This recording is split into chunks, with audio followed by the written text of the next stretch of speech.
प्रभु के पवित्र नाम को सारा आदर और महिमा आज सुबह के समय अर्पित करते हैं। आज के विषय के लिए हम अपना ध्यान इब्रानियों की किताब उसका 4 अध्याय उसके 12वें वचन की ओर ले जाएं।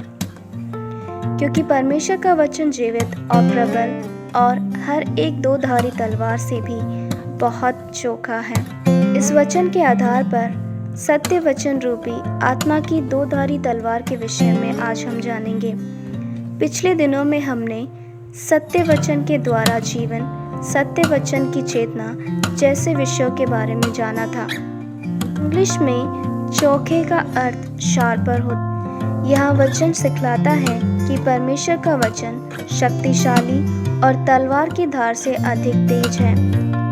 इतिहास हमें सिखाता है कि रोमी साम्राज्य के राजाओं के अंगरक्षक राजाओं के सामने दो धारी तलवार लेकर निकलते थे ताकि शत्रु का सिर वो एक ही बार में उनके धड़ से अलग कर सके।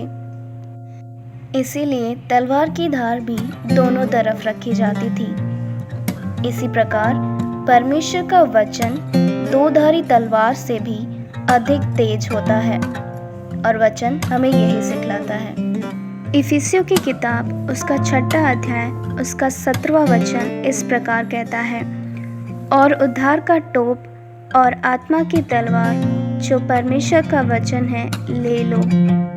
वचन के अनुसार हमें वचन रूपी आत्मा की दो धारी तलवार को हमेशा थामे रखने की आवश्यकता है। और उसी अध्याय का 12वां वचन इस प्रकार कहता है, क्योंकि हमारा यह मूल्य युद्ध लहू और मांस से नहीं परंतु प्रधानों से और अधिकारियों से और इस संसार के अंधकार के हाकिमों से और उष्ट दुष्टता की आत्मिक सेनाओं से है जो आकाश में है। क्योंकि युद्ध देह से नहीं, इसीलिए देह से हमारा युद्ध नहीं होता, परंतु वचन हमारी आत्मिक तलवार है, इसलिए हमारा युद्ध आत्मिक है। इसलिए वचन की तलवार हमें हमेशा हृदयों में रखनी चाहिए।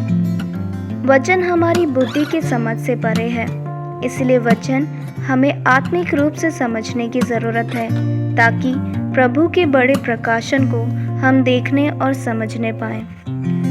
तलवार उठाने वाले तलवार से नष्ट हो जाएंगे। इसी प्रकार परमेश्वर के वचन अनुसार जड़ की भावनाओं से मोह रखने वाले स्वयं नष्ट हो जाएंगे, परंतु परमेश्वर के आत्मिक वचन की दो धारी तलवार उठाकर शत्रुओं को हराने में और उस पर विजय पाने में प्रभु हमारी सहायता करने पाए।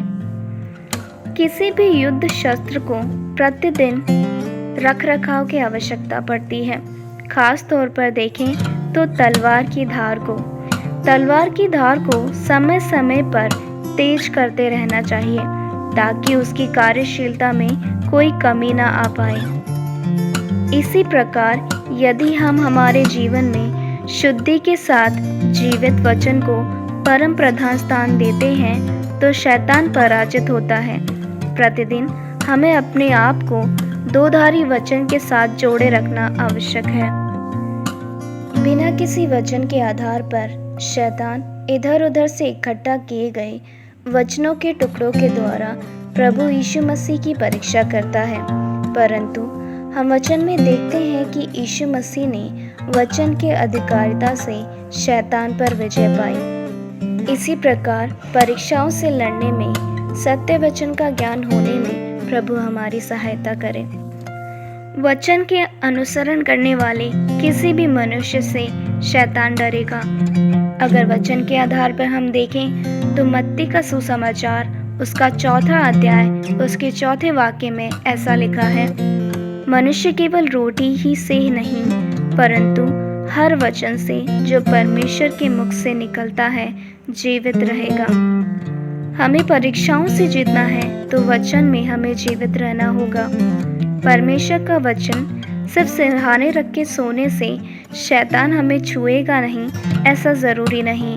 इसीलिए हर एक दिन परमेश्वर के वचन के अध्ययन के लिए हमें समय अलग करना है ताकि हमारे जीवन के रास्तों में पड़े बड़े पत्थरों को वचन के द्वारा तोड़ा जा सके और एक सरल रास्ता प्रभु हमारे लिए तैयार कर सकें।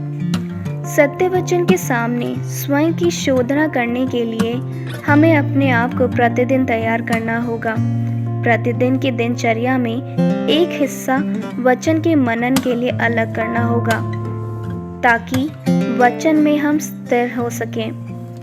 अयोग्य रूप से हमारे जीवन में अनावश्यक शाखाओं को परमेश्वर काट के छटाई करके हमें साफ करेगा। वचन हमारे जीवन में बीज बनेगा। इसी प्रक्रिया को हम सत्य वचन की दोधारी तलवार के रूप में समझते हैं। आज सुबह हम अपने आप से यह प्रश्न पूछने पाए, हमारे जीवन में सत्य वचन की दोधारी तलवार की धार कितनी है?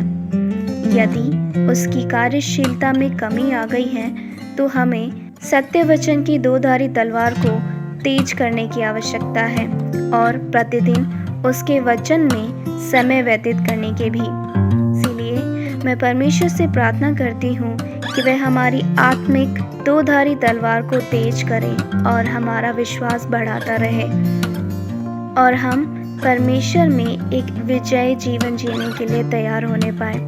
इसी आशा के साथ आपका दिन अनुग्रहित हो। May you have a blessed day.